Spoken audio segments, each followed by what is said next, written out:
વડોદરાની નવી કલેક્ટર કચેરી ખાતે દર મહિનાના ત્રીજા શનિવારે મળતી સંકલનની બેઠક જિલ્લા કલેક્ટરની અધ્યક્ષતામાં મળી હતી। બેઠકમાં ધારાસભ્યના વિસ્તારના પ્રશ્નોની રજૂઆત તથા સૂચન કરવામાં આવ્યા હતા। વડોદરાની નવી કલેક્ટર કચેરી ખાતે મહિનાના ત્રીજા શનિવારે જિલ્લા કલેક્ટર અનિલ ધામેલિયાની અધ્યક્ષતામાં ધારાસભ્યો સાથે સંકલનની બેઠક મળી હતી। સંકલનની બેઠકમાં જિલ્લા કલેક્ટર અનિલ ધામેલિયા, વડોદરા ગ્રામ્ય પોલીસ અધિક્ષક સુશીલ અગ્રવાલ, વડોદરાના વાઘોડિયા વિધાનસભાના ધારાસભ્ય ધર્મેન્દ્રસિંહ વાઘેલા, પાદરાના ધારાસભ્ય ચૈતન્યસિંહ ઝાલા, ડભોઈના ધારાસભ્ય શૈલેષભાઈ મહેતા, કરજણના ધારાસભ્ય અક્ષય પટેલ સહિત અધિકારીઓ સાથે બેઠક મળી હતી। સંકલન બેઠકમાં ધારાસભ્યોના વિસ્તારના પ્રશ્નો, સમસ્યાનો નિકાલ લાવવા તથા સૂચનો કરવામાં આવ્યા હતા। સંકલન બેઠક બાદ ધારાસભ્યોએ પ્રતિક્રિયા આપી હતી। આજની સંકલનમાં ખાસ તો મારા પાદરા તાલુકાના ચાંસદ, ત્યારબાદ બિલ અને એને સમેલા ભીમપુરાને જોડતો જે વેસ્ટર્ન બાયપાસ છે, જે ઘણા સમયથી બેવનો જોઈન્ટ અટકેલો છે। રેલવેની પરવાનગીને કારણે આ રોડ પૂરો જોઈન્ટ થઈ શક્યો નથી। તો તેના માટેનો મારો પ્રશ્ન હતો કે રેલવે વિભાગ દ્વારા તેની મંજૂરી આપવામાં આવે અને તેને જરૂરી જે કોઈ ઉપાય કરવાના હોય તો આ બંને રોડને જોડીને વેસ્ટર્ન બાયપાસ એ સીધો કરી દેવામાં આવે, જેથી ટ્રાફિકની સમસ્યા ઘણી હલ થઈ જાય તેમ છે। ત્યારબાદ એક્સપ્રેસવે પરથી એક્ઝિટ જે છે તો એ સમેલા તરફ છે, એ પાદરા તરફ એની એક્ઝિટ નથી, જેથી કરીને મોટા વ્હીકલને સમેલાથી વરાવીને ટર્ન મારીને એ પાદરા તરફ જવાનું થાય છે, જેથી કરીને ત્યાં ટ્રાફિક જામની સમસ્યા ખૂબ જ વધી ગઈ છે। તો એક્સપ્રેસવેમાંથી એક્ઝિટ એ પાદરા તરફ આપવા માટેની મારી રજૂઆત હતી। તેની સાથે પાદરા જંબુસર રોડ કે જેમાં 4 લેન બન્યો છે તો તેનું વળતર આપવામાં આવેલું નથી, એની પ્રક્રિયા ચાલુ છે। તો વહેલી તકે આ વળતર આપી દેવાઈને રોડને ખુલ્લો કરવામાં આવે, રોડની સાઈડો ખુલ્લી કરવા માટેની મારી રજૂઆતો હતી। વરસાદની અતિવૃષ્ટિમાં વાઘોડિયા વિધાનસભાના ખેડૂતો અને જે કંઈ ગ્રામજનોમાં નુકસાન થયું હોય એનું વળતર આપવા માગો છો કે કેમ? વાઘોડિયામાં 7/12 બંધ કરી અને પ્રોપર્ટી કાર્ડ માટેની જે કાર્યવાહી છે એની અંદર ખૂબ મોટા પ્રમાણમાં 7/12 બંધ થઈ ગયા। એ લોકોને સામે કોઈ પણ જાતની પ્રોપર્ટી કાર્ડ આપવાની વ્યવસ્થા આ લોકોએ કરી નથી, એટલે 7/12 બંધ થવાથી ખૂબ મોટી મુશ્કેલી પડી રહી છે। એટલે પ્રોપર્ટી કાર્ડ વહેલામાં વહેલી તકે આપો, જેનાથી વિસ્તારના લોકોને મુશ્કેલી ના પડે। નંદેસરીમાં એર પોલ્યુશન, વોટર પોલ્યુશન માટે આગળ જે કંઈ મુશ્કેલીઓ ઊભી થઈ હતી ફરીવાર ના થાય એની માટે કંઈ કાર્યવાહી કરવા માગો છો કે કેમ? સાથે સાથે જે માપણી સીટોમાં આજે મારી જમીનની મેં માપણી કરાવરાઈ તો એની અસર આજુબાજુના 10 ખેડૂતોને પડતી હોય છે, તો એની માટે કંઈક સુધારો કરો કે જેથી કરીને આજુબાજુના 10 લોકોને પણ માપણી સુધારવા આવવું પડે નહીં અને ઝઘડાઓ ના થાય। વિશેષ વાઘોડિયા તાલુકાની અંદર જે કંઈ નાના મોટા વીજ પ્રોબ્લેમો છે એને તમે વહેલામાં વહેલી તકે સોર્ટ આઉટ કરવા માગો છો કે કેમ? આ વગેરે પ્રશ્ન આજના હતા મારા। ખાસ કરીને જે કંઈ આંગણવાડીઓ જર્જરિત છે એને વહેલામાં વહેલી તકે નવી બનાવો, આ પણ એક મારી રજૂઆત હતી।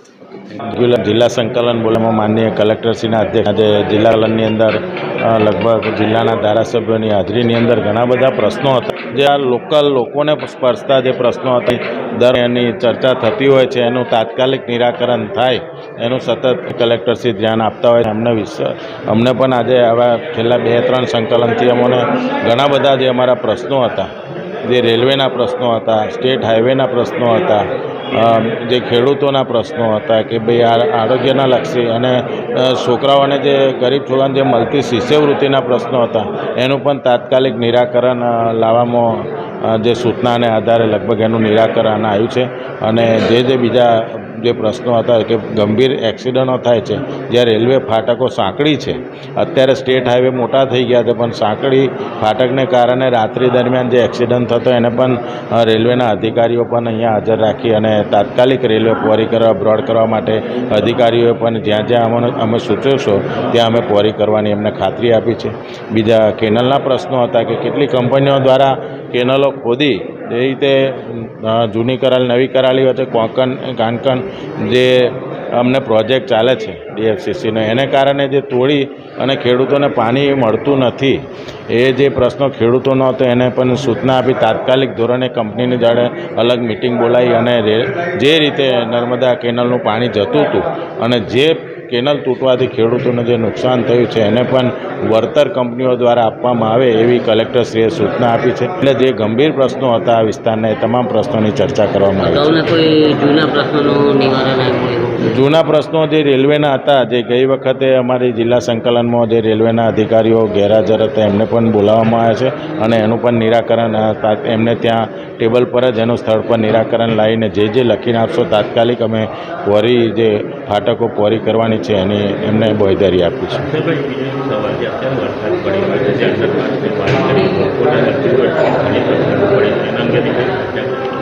અંડરપાસ જે મારા વિસ્તારની અંદર ગણપતપુરા આવતું હતું એવી રીતે શૈલેષભાઈના વિસ્તારમાં કારવન ને બધા એ લોકોએ લગભગ 2 લાખ લીટરના ત્યાં આજુબાજુમાં સમ્પ બનાવી અને તાત્કાલિક વરસાદનું પાણી એની દ્વારા નીકળી અને બાજુમાં જે કંઈક ડ્રેનેજ જતું હોય મોટી નદી નાળા જતું હોય એની મેં છોડવા માટેની એમની જે યોજના છે લગભગ ગયા ઉનાળાથી એ લોકોએ જે ચાલુ કરી છે અને લગભગ આ વખતે પાણી ભરવાના બહુ ઓછા બનાવ બન્યા છે અને એમને કીધું કે અમુક અમારે અંડર જે કામ પ્રગતિમાં પણ વહેલી તકે પૂરી કરી અને એ પાણીના નિકાલ કાયમ માટે થાય એ રીતેની એમને વ્યવસ્થા કરી છે અને અત્યારે માન્ય કલેક્ટરશ્રીની હાજરીમાં અધિકાર પણ સૂચના આપી છે કે જે નવી રેલવે અત્યારે મોટી કરવામાં આવી છે જેવી રીતે ડભોઈથી સાડલી ને બધી સિનોરવાળી રેલવે એવી ઘણી બધી રેલવેઓ મોટી કરવાની છે એની અંદર પંચાયત વિભાગના અને R&Bના અધિકારીઓને પણ સૂચના આપી છે કે જે ડિઝાઇન કરો તો ફરી ભવિષ્યની અંદર આ રીતે પાણી ના ભરાય એ રીતેનું આયોજન કરવા માટેની એમને સૂચના આપી છે. ખાસ તો જે કારવણ પાસે મેનપુરા ગામ છે ત્યાંની જે કંપનીઓ છે એ કંપનીઓ દ્વારા લોકલ લોકોને રોજગારી મળે, કારણ કે સરકારનો નિયમ છે કે 85% લોકલ લોકોને રોજગારી આપવી એ આપવામાં આવતી નથી.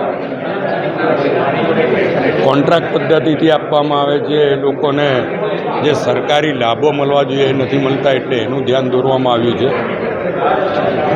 જે જૂની કંપનીઓ છે એને પણ આ નિયમ લાગવો જોઈએ. નવી જે કંપનીઓ એ વિસ્તારોમાં આવી રહી છે એ તમામને 85% સ્થાનિક લોકોને રોજગારી મળે અને જે સરકારના નીતિ નિયમો છે એના લાભ મળે એ બાબતની રજૂઆત કરી છે. જે પોલીપ્લાસ કંપનીની અમે વારંવાર રજૂઆત કરી છે, એની પર જે એક્શન લેવાના છે એ અમુક અંશે લેવાય છે ને અમુક લેવાયા નથી, તો એ બાબતની રજૂઆત કરી છે. રેલવે સાથેના જે પ્રશ્નો હતા એ રેલવેની ચર્ચા કરી છે. જે આ ખાનગી કંપનીઓને હાયર એનઓસીમાં છૂટછાટ આપવામાં આવી છે, એટલે અમે એવું કીધું છે કે જો ખાનગી કંપનીઓને ફાયર એનઓસીમાં છૂટછાટ હોય તો સરકારી શાળાઓ જે ગ્રામ્ય વિસ્તારમાં તો નાની નાની છે, 100, 150, 200 છોકરાથી વધારે છોકરાઓ નથી હોતા, ત્યાં ફરજિયાત ફાયર એનઓસી શેના માટે? ફેક્ટરીઓમાં તો એક્સિડન્ટ થવાનો ભય રહે છે, આમાં એટલો કોઈ ભય નથી, છતાં પણ એ લોકોને ફાયર એનઓસી કમ્પલસરી અને ઇન્ડસ્ટ્રીઓને કમ્પલસરી નહીં, એટલે એનું ધ્યાન દોર્યું છે. અમારા વિસ્તારમાં મંડાળા, પીસાઈ, સાંધા વિસ્તારના જે વિદ્યાર્થીઓ છે જે લોકોને બસોની તકલીફ પડે છે એનું ધ્યાન દોર્યું છે કે ST બસો સ્કૂલ કોલેજો સમયે લોકો પહોંચી શકે, વિદ્યાર્થીઓ એના માટે હોવી જોઈએ ને જ્યારે સ્કૂલ કોલેજોમાં પરીક્ષા હોય ત્યારે પરીક્ષાના સમય પ્રમાણે ST બસો દોડાવવી. આ અંગે રજૂઆત કરી છે.